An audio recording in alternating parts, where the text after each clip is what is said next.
thầy in card lệ tục tiền lâu na te tin theocracy hay mi bắt thiên in ram arrow rel thầy na tu ra ta na i bui thiam te na bắt thiên thu ram alo lan ber thầy na tu ra ta na malak nan te khating khan an mang deuh bera ti chuan pula local chawa Pax Romana te ron om chawa trong khovelin pakhat te ron mang chawa chuting chuna ron ti chho zela ta chuan hemi jubilee kan ti po akum bit hia kum som hi panga ni chun silver jubilee tiang khan kum som nga ni chun golden jubilee tiang khan aron thia chho ta dia chu ani deuh meya soi lo chu soi tu rom thawa ma se chumi chin kan hriat po chun jubilee chu kan hriat chu ni dera ti khan jubilee bi ka chun du tok ta mai la an hruai tu sa te pathum min join group kan hanin vo ani ya soi ta kan khani ke po khan ti ra ka ga tu khani golden jubilee ta kan lo to chan chin hi thade lo bang chu ka ti deuh le ka mà sẽ xuất tiền khá lâu như thế đấy lâu này lâu ôm lem là ba cho nên cần thế to bên cần thì về anh đi nào để trend khát để cần vấp cái là tin rèn đi làm thế với tại thế cần lấy bây giờ bốc có cần in contact lấy thế là ba làm tuôn qua thì khi mình sai tuôn làm buồn khi đi làm xoay tu nào chôn khó ôm tổ lâu khó mà vàng khăn khó làm tổ anh đi mình dùng làm mẹ bảo khăn em nu là ôm tổ lem lâu anh đi làm tuôn qua bia anh đi tiền chuông lệ khởi sự nó là mà bộ tiền cái cán mình mất sạch thì anh lâu thì thấy em mà anh hi em mi second division hi là pass anh ya tiền giá này nó cán sợi tù mi bắt thung tê cán lâu khi ta tan diệt tiền công à isuat nó chân trên traffic tù ra mình tia áp man rút bơi một tắc diệt tiền công khăm mi công à có vẻ thiểm nào bộ cán tra diệt tiền lắm nào thuộc tù tê vết khá anh lâu này tiền xuân nên sáng hạt giặc quá sông nga panga cần branch ta Kendrick Pidin cùng han anh ni kha vice chairman anh tự khan tiền khan anh ông chawa chuan kan lo khret me ta khami hun sáng hạt giặc quá sông nga panga ka chuan tu na chan mari ta so dor pui ala ni ni hei kan khret ni tu na sáng hạt giặc quá sông nga panga khan anh dang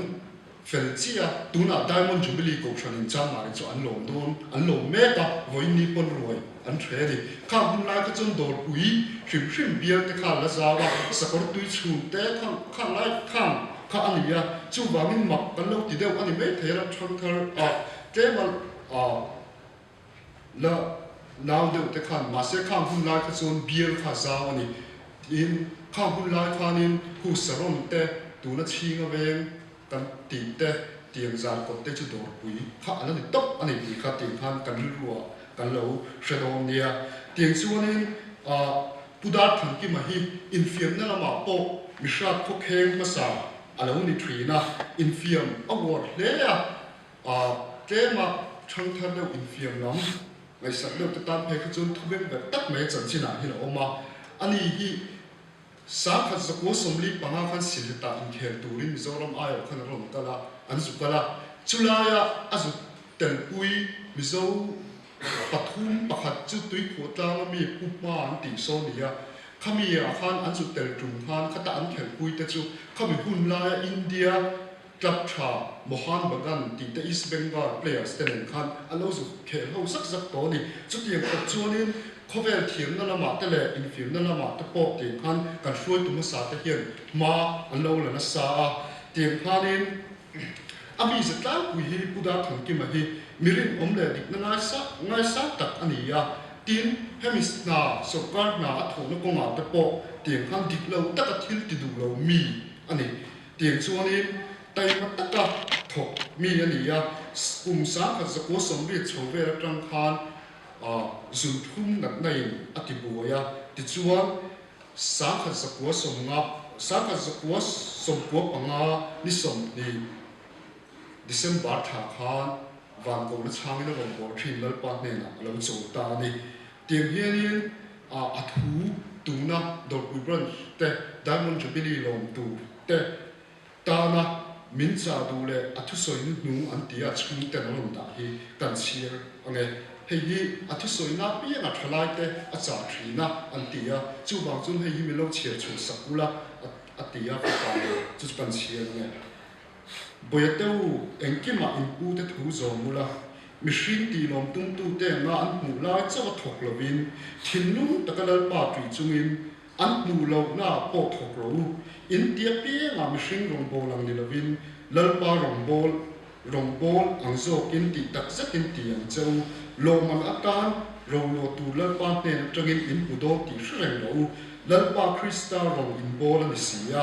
thil dik lo ti tu te chuan thil dik lo an ti man an puang pathian chuan tu ma thei bik anei si lo hei kolsa bung thum chang som ni pahni na le ti nga na thu atanga la kani chu zanina athun nu head of the branch Christian Chalai Paul te Diamond Jubilee Robes ko mek te min sa ding chu ni pui mo te mai HL dollar chin lo ma thale tai la voin khan kadin bele ta ka ni be kadin bia kadin bi ka bi khat tlem lo ba ve do het to kumin February ni som paru khana kum som ko na an lo ba birthday kha akhat to khat ei ting moi ro kal don khamin ti rang me ya tiang chun ni to ma se kan su bi khat ti kan su ti khan alo lo me ya rom kal katumang atia ti chunin thu min cha pu HL dollar hi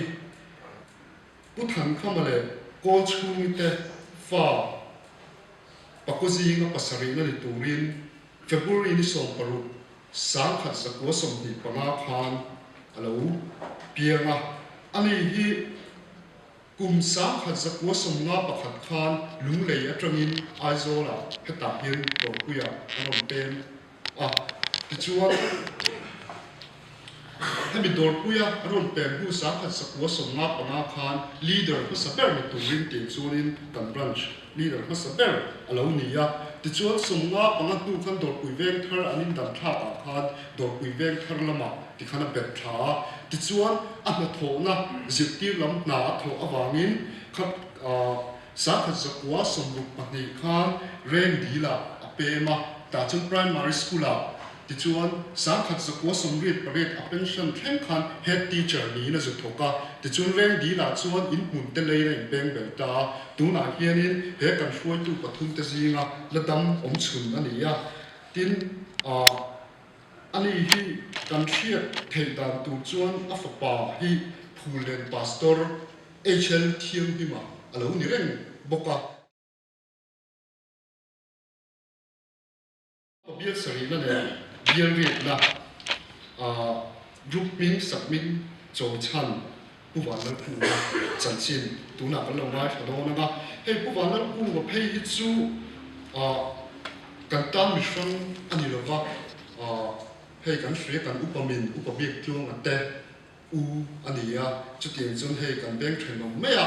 zar ko ta tu ma sa kha sa kwa som ko pahni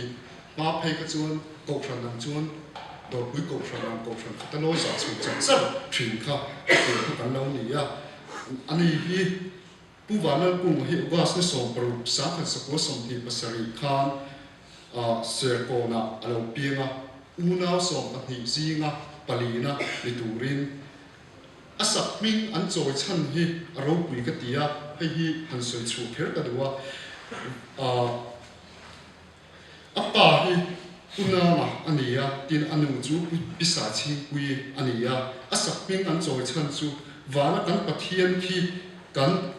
kung pui le kan engkim kan engkim ani wangin aminga wala kunga tin asak ming alo choya aro pui ka ti khop mai hala hi hruai tu ma sa ni ho reng po alo ni tiang hian primary le middle school te ser kona tiang han azir chawa tin Tripura Dharmanagara high school te azir chawa chuan sang khat zakwa somli pakwa khanin khuta shinunga te metric azu ya metric class 10 ani chu na vela an omlai chuan khung lai thalai from te ani hi central category p din ani theina pong thena su tu poi mo tak khan ya chunga chuani nam sang te khatiang khana wa te khatiang ho kha hun khata thalai kha ani khom thina Northeast Christian Endeavour an tia chuta chuanin chunga ta chuan an tel chawa chun Mizoram an ron chung chuak chawa thalai Paul din chul ve khan a hria ani puwanal punga hi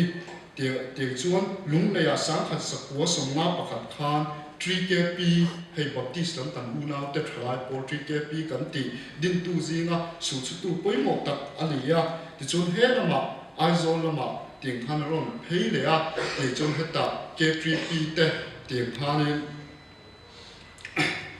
din nani thainan nasa takin ma lo la ma ni archive sino ta ka chiat pakhata phei chun sino thau tu te an ba dor phum hian kha kha ai ku we sa khan sa ku som na pani ti bor me na tai ka ria an be dong lu tu kan lo chan dang kha an be dong lu tu kha so tu na tennis court so khang hun la kan varak tui khwa ani thina chu mi huna chuanin I khata a thrin pa ka het ta chi lo pa big tu hi ko mani hianin puzo that moi pa so ni ta in asoya ka ka mi ngai si chi chu mi hen chuan an tong trai thu te kha tin khanin ta ba chira tin khan ril ru khoi em man lo in pek na sak sia te ti chuan ku ban la ku nga hi July ni li sang bi som pali zil tok chonu dar khat le minute somli panga khan arong bol thi lalpa ne na pat ko changin milo kal san ta tin uwalan ku ma hiare thu ama aum to lawa hei auna pa kan upabin upabik thu ma la oma pani man ka si kala ani hiare thu soi thin thu soi thin pakhat tiang hianin zia in ting hina da chu kan share chu lo nge thala te hian kan ko ve la hian mo phu na free na pa rong bo tu hian an the top chu sela an that lai hun hi array lo ma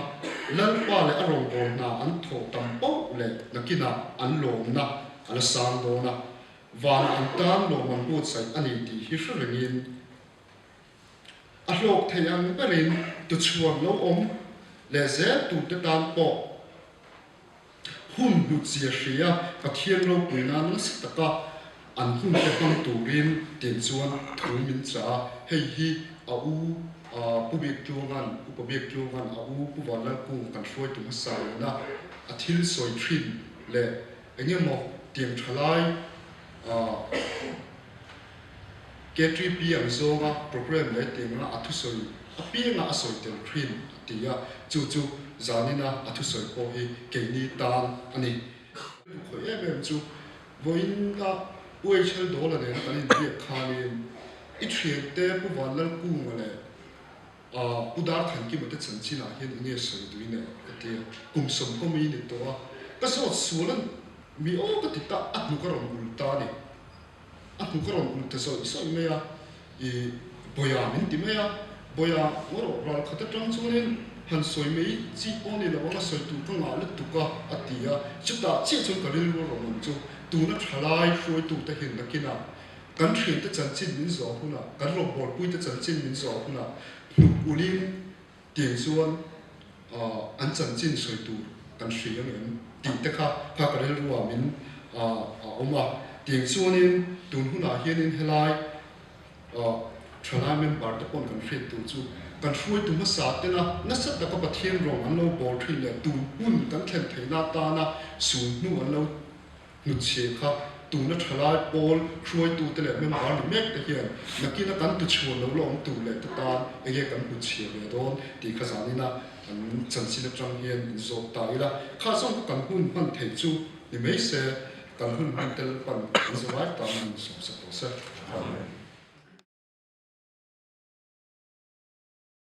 Sang te kalendar te an siama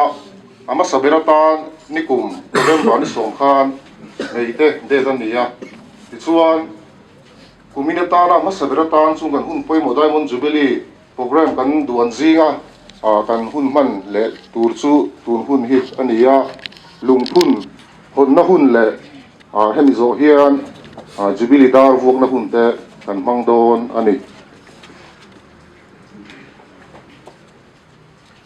pathian thui lo ngai thang u hei hi kan Diamond Jubilee thu in ha na chang in ha na ni sam zale som hi le pathum na sam zale som hi le pali na chang khat Christian thalai Paul do pi brang sahian voin ni kan kheng ho lawanga tin kum somru na Diamond Jubilee lom tur poi kanom ho lawang chuwang chuan kan lamatang hilal pa ani miwa wangin ama pathian min hruaina le ama ina hruai tu hlui thatak tak hruai tu masa thatak tak min pek na zara Christian thalai Paul do pi brang sen a kum somru kan lo theng ta der maya zaina local Christian thalai Paul do pi brang member zong zong te hianin pathian chunga le kan hruai tu masa ta chunga lom thu kan sei tak meu ni ti kha kan sei du ani ti chuan tuna lungphun hon na kan nei nga ka hon zo hian tung trai na hun ka banga ti chuan lai kan lungphun hon na program chuan zo wanga so de lam biakin hnung lama kan phenga ti Jubilee dar vok na nei ti don dia Christian thalai Paul do pi branch Diamond Jubilee lungphun chu pathian mingin ka honge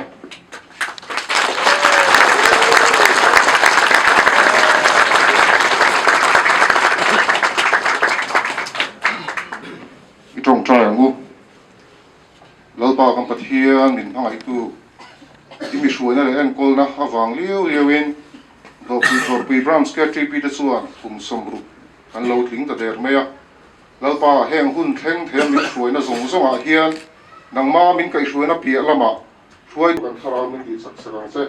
chuan zaina te hun thakak mai te min pe a hemi zo kan hun man le tur te po iro puina so kan un ha ne min sanam tu kan lalpa isu krisam hengin kan dil che amen ikha ti kin thum lama thila Jubilee dar tha kan vu ana nakina kan suai tu kan min remanga ko salupa o san committee kan an gomo saberanga ti chuan zaina kan so a suai tu tuiten an vu sum sam le